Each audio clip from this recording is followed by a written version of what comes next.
जवेरिया अब्बासी ने जो है वो शादी कर ली है। और इसके बाद उनको जो है बड़ा बैकलैश हुआ है उनके इंस्टाग्राम पे और सोशल मीडिया पे। हुआ ये कि जवेरिया अब्बासी जो है वो उनका डाइवोर्स हो चुका था पहले। तो उसके बाद उनकी एक बेटी भी थी, अनजिला नाम है, जिसकी लास्ट ही शादी हुई है। और अभी जो है वो जवेरिया अब्बासी और उनके जो अभी हस्बैंड है, करंट हस्बैंड अदील हैदर, वो एक पॉडकास्ट के अंदर आए थे। और उस पॉडकास्ट के अंदर उन्होंने काफ़ी चीज़ें रिवील की अपने बारे में और अपने रिलेशनशिप के बारे में और सोसाइटी के बारे में। काफ़ी चीज़ें उन्होंने रिवील की। तो जवेर अब्बासी ने बोला कि मैंने इस साल मार्च में शादी कर ली थी और हम लोग जो है रिलेशनशिप में थे पिछले 3 सालों से। और हम लोग जो है वो, अदील ने बोला कि हम लोग एक फ्रेंड के इवेंट में मिले थे। एक फ्रेंड का इवेंट था कोई, उसमें हम लोग मिले थे। उसमें हमारी बातचीत हुई थी और मुझे जवेरिया पसंद आ गई थी। इसके बाद हमारी बातचीत स्टार्ट हुई और जवेरिया की तरफ से भी काफ़ी मतलब पॉजिटिव रिस्पॉन्स था। वो भी, उनके भी दिल में, उनके भी काफ़ी बटरफ्लाइज चल रही थी। वो भी चाह रही थी कि मेरी बातचीत हो और ये सब। तो अदील हैदर का, उनके हस्बैंड का जो है उनको मैसेज वगैरह आया और फिर इनकी बातचीत स्टार्ट हुई, कनेक्शन लगा। और जवेरिया भी काफ़ी खुश थी बिकॉज वो भी कहीं ना कहीं अदील को पसंद करने लग गई थी और उनकी काफ़ी, उनको चीज़ अच्छी लगने लग गई थी, जिसकी वजह से वो भी ये चाह रही थी कि वो उनकी बातचीत होती रहे। और ये रिलेशनशिप को तकरीबन 3 साल हो गए और 3 साल तक ये लोग एक दूसरे को डेट करते रहे, डिफरेंट जगहों पर मिलते रहे, बातचीत होती रही, एक दूसरे को समझते रहे। लेकिन क्योंकि सोसाइटी हमारी ऐसी है कि अगर आपकी एज, लड़की की स्पेशली 40+ हो जाती है तो उसको सोसाइटी बड़ा अलग अलग तरीके से दिखना शुरू कर देती है, गलत तरीके से दिखना शुरू कर देती है। और ऐसा लगता है कि अगर किसी ने दूसरी शादी कर ली है 40 साल की उम्र के बाद, तो ऐसा लगता है कि उससे कोई बहुत बड़ा जुर्म या क्राइम कर दिया है। हालांकि ऐसा होता नहीं है, इस्लामिक तरीके से तो ऐसी चीज़ें वो है नहीं। और अगर औरत समझती है कि अगर उसको एक वापस अपनी नई ज़िंदगी स्टार्ट करनी है तो उसमें आई डोंट थिंक सो कि कोई ऐसा इशू है।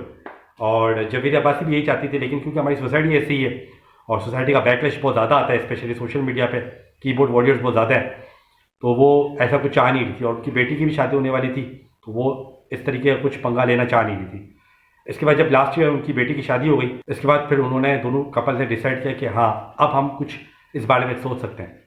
तो जवेरिया ने कहा कि पिछले 3 सालों से जब हमारा रिलेशनशिप चल रहा था तो अदील ने मुझे डिफरेंट डिफरेंट तरीके से प्रपोज करने की कोशिश की, लेकिन जो है मैंने उसको डिनाई करना शुरू कर दिया। बिकॉज वही वाली बात है कि बेटी का घर बस रहा था, पहले वो चाहती थी पहले बेटी सेटल हो जाए, इसके बाद फिर मैं कुछ इस बारे में सोचूं।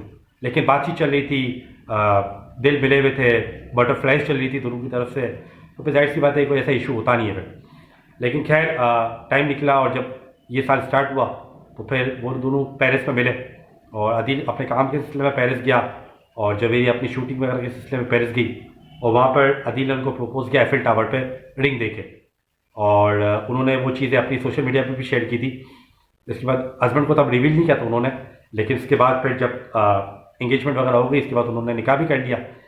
और फिर अब जो है उन्होंने काफ़ी टाइम के बाद जाके अब चीज़ों को रिवील करना शुरू किया और पॉडकास्ट के अंदर उन्होंने अपनी जो है बातें बताई। फिर उन्होंने कहा कि सोसाइटी के प्रेशर की वजह से हमने बड़ा सोच समझ के ही कदम उठाया, लेकिन अब हम समझते हैं कि हम एक दूसरे के साथ रहना चाहते हैं, एक दूसरे के साथ टाइम स्पेंड करना चाहते हैं। और अदील भी जो है वो पहले से शादीशुदा है, उसका भी उसके बच्चे भी हैं। जवेरिया की एक बेटी है जिसकी शादी हो चुकी है। तो अब जो है वो लोग दोनों ने अपनी सेकंड मैरिज की है और अभी साथ रह रहे हैं और अपनी जो है न्यू लाइफ स्टार्ट की है, जो कि एक अच्छी चीज़ है और इसमें कोई बुराई भी नहीं है मेरे ख्याल में। सोसाइटी बेकार में प्रेशर लेती है, बेकार में प्रेशर देती है। आई थिंक लोगों का इतना सोचना ही चाहिए, जो आपको अच्छा लगता है आपको वही करना चाहिए। तो जवेरिया ने वही किया और अब उनके एक्सप्रेशन से, उनकी वे ऑफ टॉकिंग से, उनके लुक से यही भी लग रहा है कि काफ़ी खुश नज़र आ रही है वो इस डिसीजन पे और अपनी न्यू लाइफ पे।